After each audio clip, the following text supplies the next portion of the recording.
was a regular Sunday morning when Avi woke up from a phone call.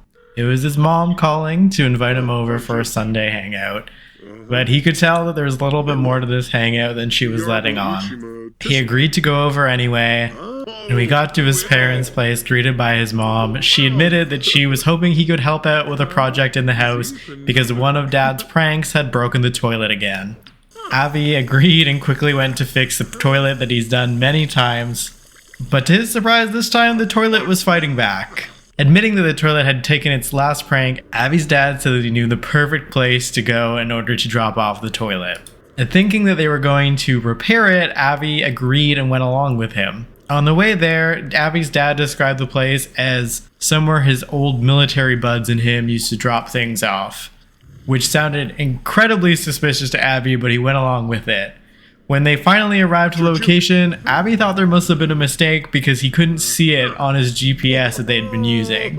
Avi's dad just laughed along, saying that was fine, and led him through a barbed wire fence. To Avi's surprise, there was a giant plant on the other side of the fence. It looked alarming and dangerous, but Avi's dad seemed to think it was totally fine. He described it as a military experiment that he was involved with before he retired. And ultimately, the plant is harmless. Avi wasn't so sure about the idea of leaving a bunch of garbage around this plant. And before leaving, he couldn't help but feeling bad leaving the plant here to rot with all the garbage around it. Having finally reached his goal for financial stability, Avi had a new project in mind and decided to buy the land that the plant lived on, including an abandoned factory that it was hiding behind. Having finally reached the top of the civil designer career, Avi was looking for a new challenge and decided to renovate the inside of the factory to be his own furniture warehouse that he could use to sell the furniture that he'd be making for himself through the fabricator and the woodworking bench.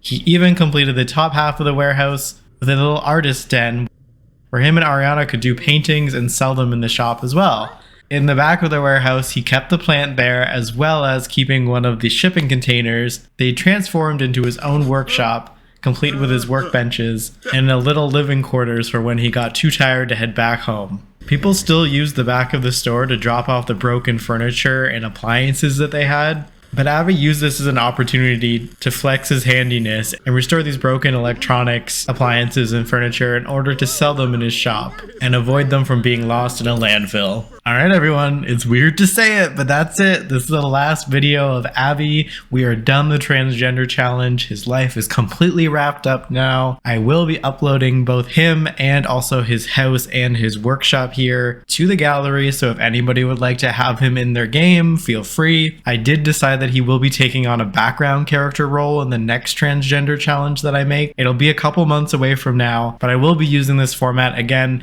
to make a trans woman's story. Doing this challenge has been incredible. It was my first time recording something for YouTube with The Sims. It was my first time doing a Rags to Riches challenge, and it was my first time making a transgender sim. And I really did all this because I thought it was going to be a fun hobby for me to have. And all the fun that came with it was really from y'all watching. I really appreciate everyone I've gotten to talk to because of this challenge and all the comments and feedback and jokes that y'all have been making in the comment section. I don't think I've ever been attached to a Sims 4 sim this way before, but since the next challenge is going to be set in the same save file, I'm looking forward to seeing him in the background. Before starting my next transgender challenge, I will still be making videos about The Sims 4 and posting them here. So we'll see you all very soon with another video.